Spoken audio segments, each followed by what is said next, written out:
మీ ఇంటికి నరదృష్టి అనేటువంటిది ఉందో లేదో గుర్తించడం ఎలాగా? ఇంట్లో జరిగేటువంటి సమస్యలకి కానీ, మీకొచ్చేటువంటి తలనొప్పులకి కానీ, సమస్యలకి అదే కారణం అయి ఉండొచ్చు. దానికోసం నేను 7 సింప్టమ్స్ చెప్తానండి. అవి ఉన్నాయో లేదో గమనించండి. నెంబర్ 1 ఏంటి అంటే కారణం లేకుండా ఇంట్లో గొడవలు అనేటువంటివి పెరుగుతూ ఉంటాయి. ఇంట్లో కుటుంబ సభ్యుల్లో ఎవరెవరికి కూడా ఏమీ పడదండి.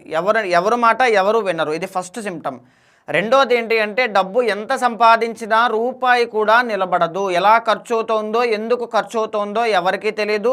ఎవరూ దాన్ని ఆపలేరు. నెంబర్ 3 వచ్చేసి మీ ఇంట్లో తులసి మొక్క అనేటువంటిది వాడిపోవడం కానీ, పూజా మందిరంలో దీపము అనేటువంటిది తరచూ ఆరిపోవడం, కొండెక్కడం లాంటివి జరుగుతూ ఉంటాయి. నెంబర్ 4 ఏంటి అంటే ఇంట్లో ఉండేటువంటి యజమానికి కానీ, ఇంట్లో ఉండేటువంటి వాళ్ళందరికీ కానీ రాత్రి నిద్రలో కలలు భయంకరంగా రావడం, ఒకే కల మళ్ళీ మళ్ళీ రిపీటెడ్గా రావడం కనబడుతూ ఉంటుంది. నెంబర్ 5 వచ్చేసి ఇంట్లో పిల్లల దగ్గర నుంచి పెద్దవాళ్ళ దాకా అందరికీ ఒకరి తర్వాత ఒకరికి హెల్త్ ఇష్యూస్ అనేటువంటివి పెరుగుతాయండి. డాక్టర్ దగ్గరికి వెళ్తారు, హాస్పిటల్కి